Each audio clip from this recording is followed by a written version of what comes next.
इसका मतलब है कि तेजस्वी यादव ने कहा था वो बातें एक बार फिर से नीतीश कुमार के सामने आ चुकी है। अब इसके बाद क्या करेंगे?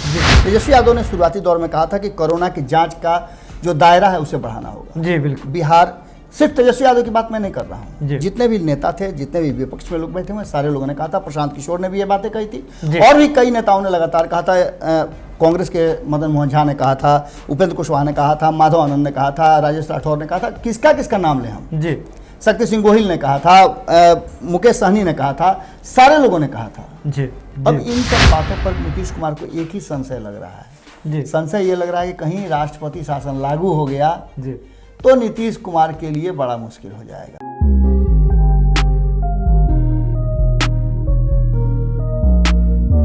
पूरे भारत का सजीव चित्रण करने वाले चैनल भारत लाइव पर मैं सुमन सौरभ आपका स्वागत करता हूं। तो वक्त हो चला है रातों रात का। आज का जो विषय है वो बेहद संवेदनशील है।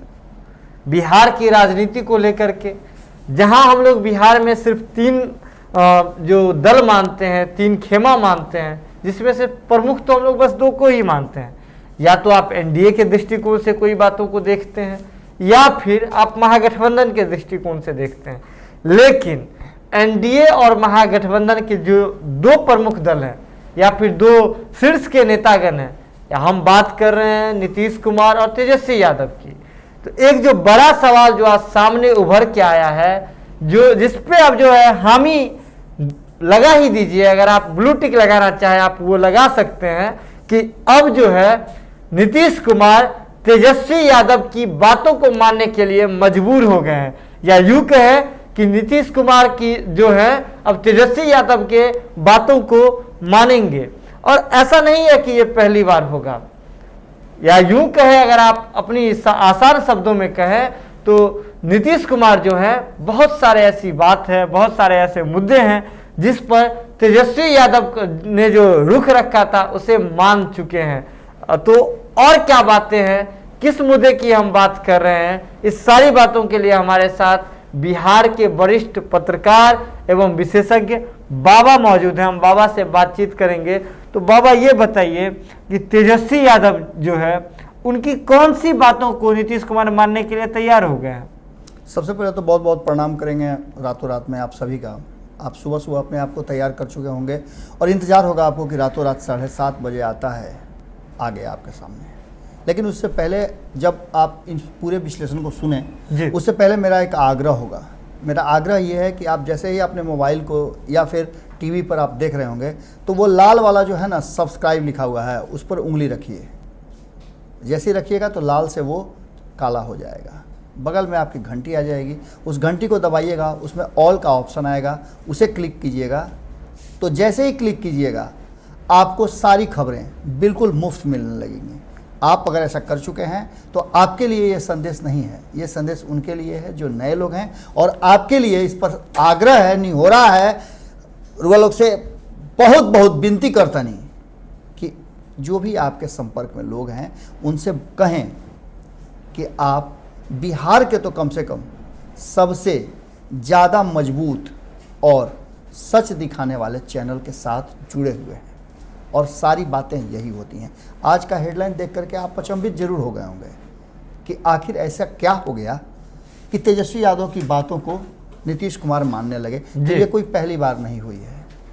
तेजस्वी यादव ने कहा था सदन में कि आप चचा जी मेरी बातों को सुनिए, बदल रहा है सब कुछ, आप भी बदलिए और इस बिहार को बदलना जरूरी है। इन सब बातों के बीच उस समय तो सीधे तौर पे नीतीश कुमार ने ये बातें कह दी थी कि अभी आप कच्चे हैं जी, बच्चे हैं जी। और इन सब बातों के तर्क वितर्क के बाद सदन में सारी बातें हुई थी, लगभग सभी बातों को हम लोगों ने आप तक पहुंचाया था जी। लेकिन जो सवाल नए मोड़ पे ला करके आपको हम खड़ा कर दिए हैं और आपसे हम बार बार कह रहे हैं कि तेजस्वी यादव की बातों को मानने के लिए तैयार हो गए हैं या क्या मानेंगे नीतीश कुमार जी। तो ये कोई पहली बार नहीं, जैसा कि आपने बता भी दिया। बिल्कुल सुमन, सबसे पहले हम शुरुआत करते हैं पिछली बातों को छोड़ करके वहां से जहां से कोरोना का संकट शुरू हुआ था जी। सबसे पहली बात तो कोरोना संकट जैसे ही शुरू हुआ था, मार्च में हमें पता चल गया था 14-15 मार्च तक कि कोरोना अब पूरी तरह से बिहार पर हावी होने वाला है, पूरे देश पर हावी होने वाला है, क्योंकि दुनिया के कई देशों में कोरोना का संक्रमण शुरू हो चुका था। जी। जब ये बातें शुरू हो गई तो सदन में ये बातें चर्चा का विषय बनने लगी और हंगामा होने लगा। एक तरह से मान के चलिए कि आगे क्या होगा। जी। इन सब बातों को लेकर के जैसे ही सदन की कार्रवाई चल रही थी और नीतीश कुमार पहुंचे, जैसे ही वहां के सुरक्षा में लगे लोगों और कर्मचारियों को नीतीश कुमार ने देखा कि वो मास्क लगाए हुए हैं तो वो गुस्से में आ गए। जी। तब तेजस्वी यादव ने सदन में कहा था कि नहीं, इसमें गुस्से की बात नहीं है, ये अब जीवन के साथ चलेगा। जी। और ये खबरें उससे पहले हम लोगों ने चला दिया था। जी। हम लोगों ने हमारे संपादक नमन मिश्रा जी ने इन सारी बातों को कोरोना पर लेकर के जो अपडेट उन्होंने रखा था, उस अपडेट में सारी बातों को लगभग उन्होंने रख दिया था सामने। जी। और वही हुआ। तेजस्वी यादव की बात उन्हें माननी पड़ी और उन्होंने मास्क लगाना अनिवार्य कर दिया। जी। यानी एक बात तो तय हो गई। जी। और भी आपने चर्चा किया कि कई सारी बातें थी कि नीतीश कुमार ने माना। नीतीश कुमार वो शख्स हैं जो हमेशा बैसाखी के सहारे चले हैं। जी। इसमें कोई दो राय नहीं है। चाहे उनकी बैसाखी के लिए लकड़ी का उपयोग बीजेपी से हो, जी। एलजेपी से हो, आरएलएसपी से हो या फिर हिंदुस्तानी आवाम पार्टी से हो, जी। उस बैसाखी का उन्होंने सहारा लिया है। जरूरत पड़ी तो लालू प्रसाद को कि नाम की लकड़ी को अलग हटा भी दिया और उसे बैसाखी की जरूरत पड़ी तो उसे अपने लिए यूज भी कर लिया। 2015 में जो कुछ हुआ था सब देख लीजिए। जी। लेकिन अब इस बैसाखी वाले नीतीश कुमार जी ने जब बातें मानी भारतीय जनता पार्टी के, सुशील मोदी का बात मान करके उन्होंने अनाउंस कर दिया कि हम किसी को लाने नहीं जा रहे हैं। जी। कोरोना संकट से बिहार के लोग खौल रहे थे, पूरे देश भर में लोग फैले हुए हैं और उन्हें उनकी बेचैनी बढ़ रही थी कि अब हम अपने घर वापस कैसे जाएं, क्योंकि काम धंधे सब बंद हो चुके थे और उनको दाने दाने के लाले पड़े हुए थे। नीतीश कुमार ने साफ कर दिया कि हम नहीं ला सकते हैं, हम बिहार में कोरोना नहीं बढ़ा सकते हैं। जी। तेजस्वी यादव ने तब भी कहा था कि आपको लाना पड़ेगा और आप लाइए। जी। लेकिन इन सब बातों के बीच में उन्होंने नहीं लाने की बात कही। जी। और अंततः कुछ ही दिनों के बाद उन्हें फैसला करना पड़ा कि लोगों को हम ले आएंगे। जी। तब बात आई कि लोग आएंगे कैसे। जी। उसके लिए तेजस्वी यादव ने सुझाव दिया कि आप बसों से, ट्रेनों से ला सकते हैं। जी। आग्रह हुआ और केंद्र सरकार ने उनकी बातों को स्वीकार कर लिया। जब लोगों को लाने की बात हुई तो उनसे पैसे लिए जाने लगे। तेजस्वी यादव ने कहा कि जिन लोगों के पास खाने का नहीं है वो कैसे ये सब कैसे पैसे देंगे। जी। सरकार ने नहीं मानी बात और उनको लाने का पैसा देना पड़ा। जी। बाद में सरकार ने उस बात को भी बदल दिया और तेजस्वी यादव के आग्रह को माना और उसने साफ तौर पे कह दिया कि जो भी लोग पैसा खर्च करके आए हैं उनको हम पैसा वापस देंगे। जी। इसके बाद तेजस्वी यादव ने कहा कि जो लोग आ रहे हैं उन्हें क्वारंटाइन किया जाए। जी। यह भी बात सरकार ने मान ली। जी। नीतीश कुमार ने मानी और लोगों को क्वारंटाइन करने के बाद उन्हें वजीफा भी देने लगी। जी बिल्कुल। एक बात तो ये हो गई। अब इसके बाद अब धीरे धीरे बातें आगे बढ़ रही हैं। जी। कोरोना संकट है, बाढ़ है और बाढ़ के साथ साथ कोरोना संकट में अब चुनाव की समस्याएं चल रही हैं। जी। आपको पता है कि डिजिटल रैली के माध्यम से लगातार लोगों तक बातें जा रही हैं। जी। डिजिटल रैली एक बहुत बड़ा महामारी लेकर के आया है। संकट बढ़ते जा रहे हैं। आप जैसा कि खबर भी कर चुके हैं कि पहली डिजिटल रैली शुरू की थी भारतीय जनता पार्टी ने। जी। अमित शाह खुद आए थे सामने और उन्होंने बिहार के लोगों को अवेयर करने के लिए, बिहार के चुनावी साल में कार्यकर्ताओं को अवेयर करने के लिए उन्होंने डिजिटल रैली की थी। उसके बाद से उसके सिलसिला जो है शुरू हो गया। जी। और ये इतना सिलसिला शुरू हो गया कि लगभग 100 लोगों की जांच में 75 लोग कोरोना पॉजिटिव निकले थे। ये खबरें बहुत आम हुई थी और लगभग भारतीय जनता पार्टी के जितने भी कद्दावर नेता हैं जो इस डिजिटल रैली में और वर्चुअल रैली में शामिल थे, लगभग सभी लोग कोरोना संकट से जूझ रहे थे। उस समय भी तेजस्वी यादव ने कहा कि ये वर्चुअल रैली और वगैरह वगैरह की व्यवस्था बंद कीजिए, अभी आप कोरोना पर फोकस कीजिए। और तब नहीं माना लोग। जी। उसके बाद से डिजिटल रैली और वर्चुअल रैली का जो भारतीय जनता पार्टी का एजेंडा था उस पर जेडीयू ने अमल किया। अब जानकारी मिल रही है कि वहां के लोग भी, डिजिटल रैली 31 तारीख को खत्म हुई, वर्चुअल रैली खत्म हुई और लोग संक्रमित होने लगे। जी। इसका मतलब है कि तेजस्वी यादव ने कहा था वो बातें एक बार फिर से नीतीश कुमार के सामने आ चुकी है। अब इसके बाद क्या करेंगे। जी। तो जेडीयू के बारे में एक और बात, जो खास बात बता दें कि आज जो करंट खबर आ रही है, जो जेडीयू की जो 31 तारीख को वर्चुअल रैली, डिजिटल रैली जो समाप्त हो गई थी, उसके बाद जो आज जो खबर आ रही है, जेडीयू के राष्ट्रीय महासचिव आरसीपी सिंह जो है कोरोना से संक्रमित पाए गए हैं, कोरोना पॉजिटिव पाए गए हैं और उन्हें तत्काल एम्स में वो इलाज करवा रहे हैं, एम्स में भर्ती हैं।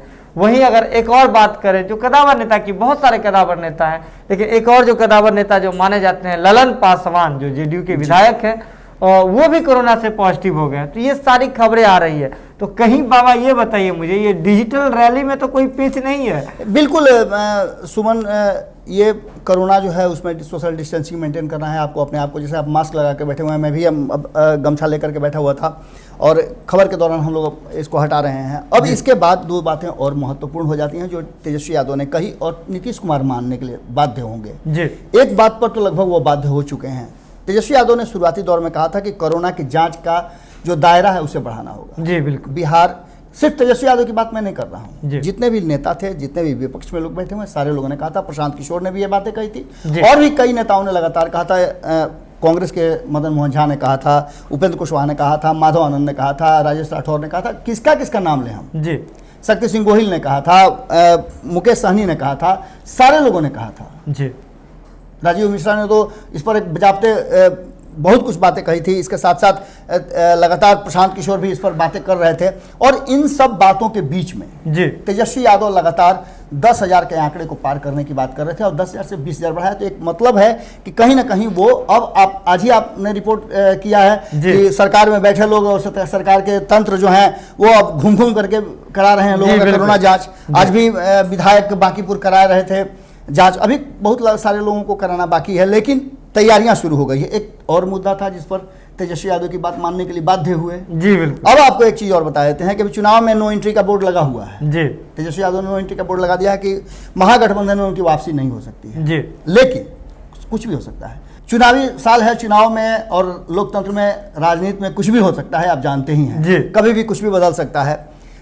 हम आपको याद होगा कि किस तरह से इन सब बातों को लेकर के बार बार नीतीश कुमार तेजस्वी यादव पर जब गुस्सा होते हैं जी तो कुछ और कहते हैं। तो सुमन, जो बातें आपने, जितनी भी बातें आप 4-5 जो मुद्दे हैं, जिन मुद्दों पर तेजस्वी यादव की बात मानने के लिए बाध्य हो, चाहे जिस कारण से भी हो जी, हो सकता है कि तेजस्वी यादव को अलग अलग जगह से सपोर्ट मिल रहा हो, बातें चर्चाएं हो रही हों, और नीतीश कुमार से चर्चा करने में लोग डरते भी हों जी, क्योंकि मुख्यमंत्री हैं और बहुत ज़्यादा रिजर्व भी रहते हैं, और कोरोना संकट के दौरान इस संक्रमण में वो अपने आप को अलग रखे हुए भी हैं जी। उनके घर में कोरोना हो गया था, इसको लेकर के भी बहुत सारी बातें हैं। लेकिन एक मुद्दा जो है जहां बात आकर के अटक गई है जी, ये 5 बातें तो उन्होंने मान ली जी, लेकिन छठी बात जो है वो मानने में थोड़ा सा आनाकानी जो हो रही है, उसके पीछे 2-3 कारण है जी। पहला कारण तो ये है कि तेजस्वी यादव ने बार बार आग्रह किया है जी कि जो स्थिति है, जिस तरह से कोरोना तेजी से पांव पसार रहा है, बाढ़ की स्थिति है, लोग डरे सहमे हुए हैं जी, ऐसी स्थिति में अगर लोकतंत्र के पर्व को मनाया जाए, यानी कि चुनाव हो जी, जिसकी घोषणा बार बार चुनाव आयोग भी कर रहा है कि हाँ समय पर चुनाव होंगे जी, इसको टालने के लिए बार बार आग्रह कर रहे हैं। तेजस्वी यादव ही नहीं, विपक्ष के सभी नेता लगभग कर रहे हैं जी। हालांकि ये बातें सत्ता में बैठे लोग भी किया है, एलजेपी ने भी कहा है कि आप इसको टाल सकते हैं। अब इन सब बातों पर नीतीश कुमार को एक ही संशय लग रहा है जी, संशय ये लग रहा है कि कहीं राष्ट्रपति शासन लागू हो गया जी, तो नीतीश कुमार के लिए बड़ा मुश्किल हो जाएगा। अगर भारतीय जनता पार्टी का मन मिजाज बदल गया, अभी तक तो सब कुछ ठीक है, लेकिन मन मिजाज बदल गया तो नीतीश की कुर्सी पर खतरा हो जाएगा। अब इस कुर्सी का गारंटी कौन लेगा? नो एंट्री का बोर्ड लगा हुआ, आपको पता है जी। महागठबंधन के लिए नो एंट्री का बोर्ड तो तेजस्वी यादव ने पहले ही लगा दिया था नीतीश कुमार के लिए जी। अब सबसे बड़ी जो समस्या है जी, इस बात का तेजस्वी यादव के नहीं मानने का नीतीश कुमार को, वो यहीं आकर अटक जा रहा है जी। कौन गारंटी देगा कि 2020 के चुनाव में भी कुर्सी नीतीश कुमार को जाएगी? आप समझ सकते हैं कि एक कुर्सी के दावेदार तो प्रबल दावेदारों में से तेजस्वी यादव खुद हैं। भारतीय जनता पार्टी की तरफ से चिराग पासवान, कहा जैसा जा रहा है कि चिराग पासवान को पूरा सह मिला हुआ है, नीतीश कुमार का रहना मुश्किल किए हुए हैं जी। अब ऐसी स्थिति में तेजस्वी यादव कि ये बात जो है मानने में समस्या हो रही है। लेकिन एक और जो बड़ी बात है, ये जो चुनाव में जो चुनाव की प्रक्रिया है उसमें जो देरी की या टालने की जो बात आ रही है, वो उसका जो मुख्य वजह जो सामने आ रहा है वो कोरोना का संक्रमण है। बिल्कुल बिल्कुल। लेकिन अगर आज के आंकड़े पे अगर गौर करें, आज तो हालांकि आज जो है ऑफिशियल ट्विटर अकाउंट से तो आंकड़े जारी नहीं किए गए थे, लेकिन मैं ये बातें कल की बता रहा हूँ आपको, जो जारी तो नहीं किए गए थे, लेकिन अगर आप बात करें जो और जगह से हमारे सूत्रों के हवाले से जो खबर आई, तो 3500 से अधिक जो संक्रमित जो है एक दिन में पाए गए, जो सबसे ज्यादा है। बिल्कुल। तो ऐसी स्थिति में कहीं ना कहीं इस बात का जो प्रबल संभावना दिख रहा है कि नीतीश कुमार को तेजस्वी यादव और जो भी लोग जो कह रहे हैं, विपक्ष के लोग चुनाव टालने की जो बात कर रहे हैं, उनको मानना ही पड़ेगा, ऐसा ये संभावना दिख रहा है। आप एक पत्रकार के नाते इन बातों को ठोक बजा के कह सकते हैं, लेकिन एक इसमें सबसे बड़ा पेंच है। पेंच ये है कि देखिए 16 मार्च से जो शुरुआत हुई थी कोरोना पर चर्चा की, जिस दिन 16 मार्च को नीतीश कुमार ने ये कहा था कि आप मास्क पहन करके पैनिक कर रहे हैं, स्थिति को लोगों को डरा रहे हैं, ऐसा मत कीजिए, आप लोग मास्क हटाइए। उसके बाद से जो लगातार तेजस्वी यादव अटैक कर या सलाह देते गए, उस सारे सलाहों को धीरे धीरे करके नीतीश कुमार ने माना है। कुछ सलाह जो उनके अपने लोगों ने दिए, उन सलाह का उनको घाटा हुआ, उनकी बदनामी भी हुई, नहीं लाने की बात थी वगैरह वगैरह, जो भी बातें आपको समझ में आ रही हो। लेकिन अब जो आप बातें सुन रहे हैं कि कैसे चुनाव को टाला जा सकता है, चुनाव आयोग पूरी तरह से तैयार है और नीतीश कुमार भी तैयार हैं। इस पर एक जगह और आपको बता रहे हैं कि केंद्र में भारतीय जनता पार्टी पूरी मजबूती से है, उसे किसी की चिंता नहीं है। भले ही उसके साथी दलों को वो अपने साथ रख रहा हो, यह अलग बात है, लेकिन अपने बदौलत वो सरकार बनाने में सक्षम है। 303 सीटें लोकसभा में हैं। आप राज्यसभा में भी देखे होंगे कि बहुत ज़्यादा उसका बहुमत बढ़ता जा रहा है धीरे धीरे। ऐसी स्थिति में आप एक बात तो मान के चलिए कि नीतीश कुमार के डर का कारण वही है कि अगर राष्ट्रपति शासन लगा, आपको हमने बताया भी था, कई बार चर्चाएं भी हुई हैं कि लालू प्रसाद ने एक बार सदन में कहा था कि राज्यपाल का पद ही समाप्त कर देना चाहिए, क्योंकि राज्यपाल के माध्यम से बहुत सारे खेल होते हैं। जो हो रहा है राज्यों में आप देख ही रहे हैं क्या कुछ हो रहा है। तो इन सब बातों को लेकर के अंततोगत्वा ये फैसला दो लोगों को लेना है।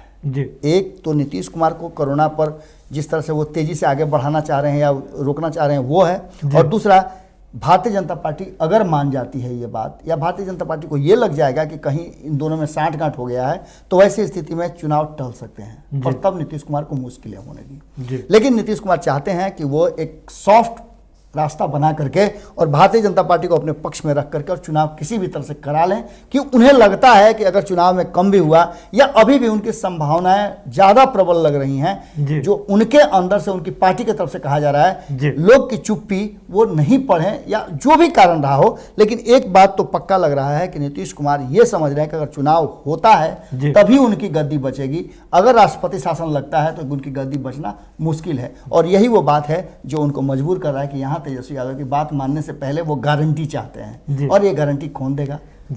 तो गारंटी वाली बात बोली बाबा ने कह दी है। तो राजनीति में जो है किसी भी परिस्थिति की कोई गारंटी नहीं होती है, लेकिन अब आगे क्या होगा, नीतीश कुमार क्या ये भी बात मान लेते हैं तेजस्वी यादव की या नहीं मानते हैं, ये तो आने वाला समय बताएगा। खैर, खबरों का सिलसिला जो है भारत लाइव पर लगातार जारी है, तो ऐसे ही आप हमें प्यार देते रहिए और जो है सब्सक्राइब वाला जो बटन है वो लगातार दबाते रहिए और बेल आइकन जरूर दबाते रहिए, शेयर करते रहिए। तब तक के लिए नमस्कार। सक्सेस की ओर शिखर करियर इंस्टीट्यूट के साथ शिखर करियर इंस्टीट्यूट पूर्वी भारत में एकमात्र कोचिंग संस्थान जो एक्सक्लूसिवली है मेडिकल एंट्रेंस एग्जाम के लिए।